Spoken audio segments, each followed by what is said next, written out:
Hello and welcome to GK with BK. तो चलिए शुरू करते हैं बायोलॉजी के कुछ क्वेश्चंस। आज का हमारा पहला क्वेश्चन है बंची टॉप रोग किस में देखा जाता है। तो फ्रेंड्स इस क्वेश्चन का जो आंसर होगा केले में। केले में देखा जाता है बंची टॉप रोग। और किससे होता है तो वायरस से होता है। वायरस किससे फैलता है, ये इसमें कीट के द्वारा ये वायरस फैलता है। किसमें, केले के पौधे में होता है बंची टॉप रोग, वायरस जनित रोग होता है।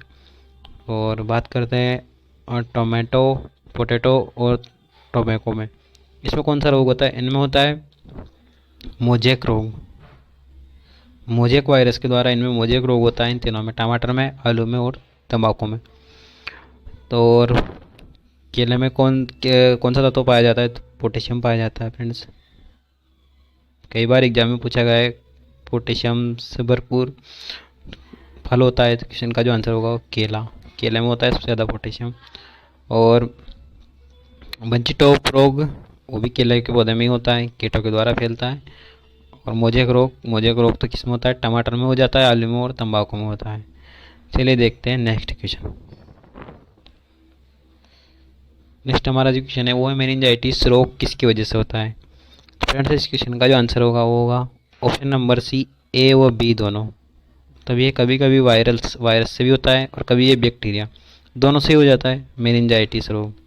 इसमें क्या होता है, मस्तिष्क जो होता है, मस्तिष्क के ऊपर झिल्लियाँ जो पाई जाती है, आवरण जो पाए जाते हैं, कौन कौन से, तीन आवरण पाए जाते हैं, ड्यूरामीटर, एरेक्नोइड और पायामीटर। तीनों आवरण किसके ऊपर पाए जाते हैं, मस्तिष्क के ऊपर पाए जाते हैं। इनमें स्वेलिंग आ जाती है, इनमें स्वेलिंग आ जाती है, इन झिल्लियों में स्वेलिंग आ जाएगी, मेनिंजाइटिस रोग हो जाता है। तो इसके अलावा वायरस से होने वाले डिजीज और कौन कौन से, तो वायरस से, इसके अलावा एड्स से भी हो जाता है, एड्स और चेचक,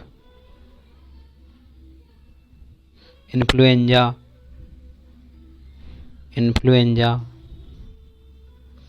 खसरा, रेबीज, हाइड्रोफोबिया भी बोला जाता है रेबीज को। तो ये सभी वायरस से होने वाले रोग हैं। और बैक्टीरिया से होने वाले रोग कौन कौन से हैं, तो बैक्टीरिया से होता है प्लेग, डिप्थीरिया,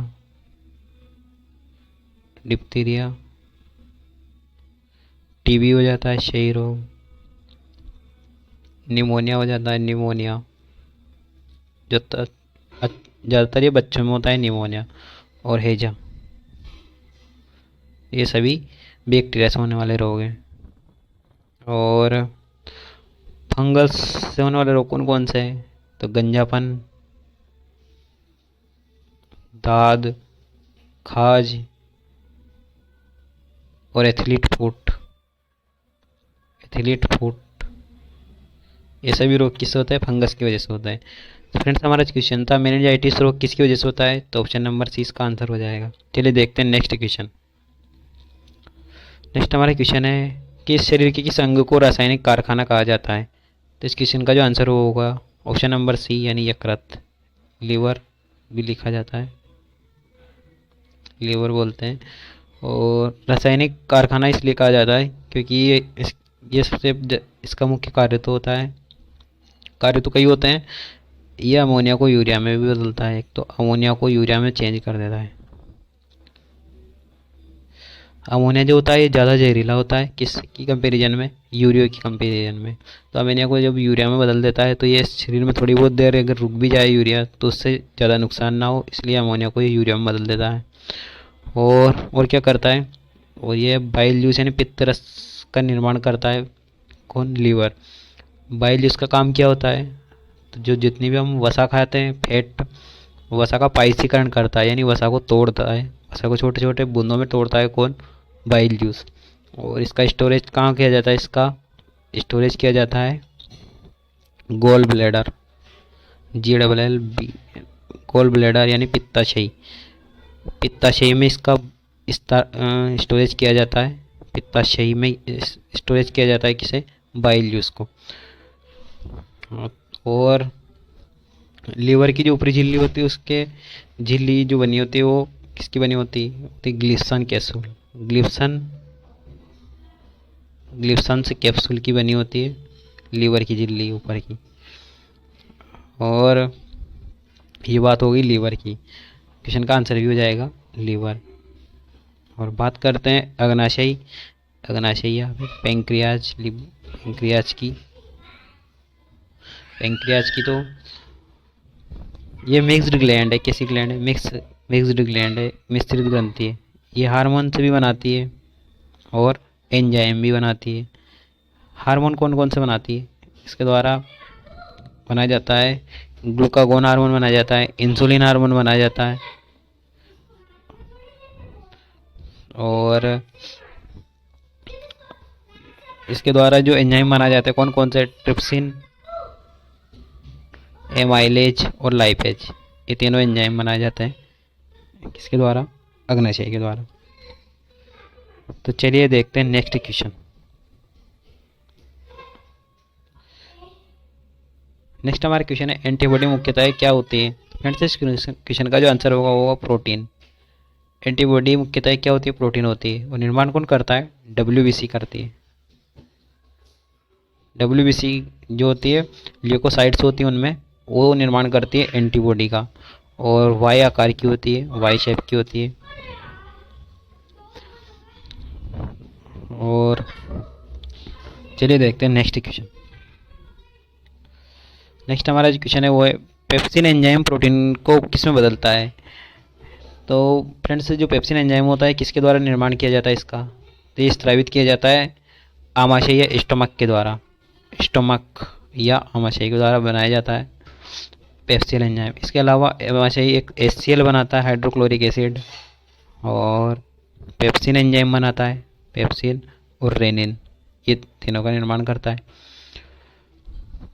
HCl का कार्य क्या होता है? जो हम भोजन खाते हैं, जो आमाशय में होता है, उसको अम्लीय माध्यम में बदलता है। अम्लीय माध्यम बना देता है उसका कौन? हाइड्रोक्लोरिक अम्ल, क्योंकि अम्ल इसलिए भोजन का माध्यम यहाँ से अम्लीय हो जाता है। पेप्सिन का कार्य क्या होता है? ये प्रोटीन को तोड़ता है। किस में तोड़ता है? प्रोटीन को पेप्टोन्स में तोड़ता है। प्रोटीन को पेप्टोन्स में तोड़ता है, जो क्वेश्चन का भी आंसर हो जाएगा पेप्टोन्स। रेनिन दूध का पाचन करता है, और रेनिन एंजाइम बच्चों में ज़्यादा स्रावित होता है। बात करते हैं अदर ऑप्शन की, तो इसोफेगस, इसे ग्रास नली भी बोला जाता है, ग्रास नली। आहार नाल का भाग है, आहार नाल का जो मुख गुहा से कहाँ तक होता है? मुख गुहा से आमाशय तक भोजन पहुंचाता है, कौन? इसोफेगस या ग्रास नली बोला जाता है। मुख गुहा से आमाशय तक जुड़ा होता है, मुख गुहा से आमाशय को जोड़ता है कौन? इसोफेगस। चलिए देखते हैं नेक्स्ट क्वेश्चन। नेक्स्ट हमारा जो क्वेश्चन है वो है डीएनए की क्रियात्मक खंड क्या कहलाते हैं? फ्रेंड्स इस क्वेश्चन का जो आंसर होगा वो होगा जीन। डीएनए की क्रियात्मक जो खंड होते हैं वो कहलाते हैं जीन। और डीएनए क्या होता है? डीऑक्सीराइबोन्यूक्लिक एसिड होता है डीएनए। और डीएनए अपने आप में पॉलीन्यूक्लियोटाइड से भी होते हैं, पॉलीन्यूक्लियोटाइड्स होते हैं, मतलब न्यूक्लियोटाइड के बहुलक होते हैं कौन? डीएनए। और जो डीएनए के अंदर नाइट्रोजनस क्षार भी पाए जाते हैं, न्यूक्लियोटाइड्स होते हैं, ये किस किस से बने होते हैं? एक तो नाइट्रोजनस क्षार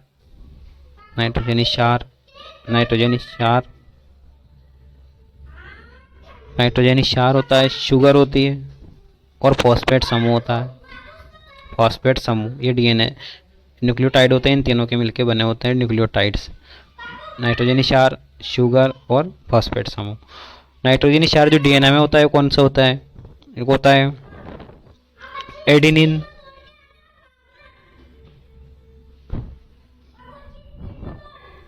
और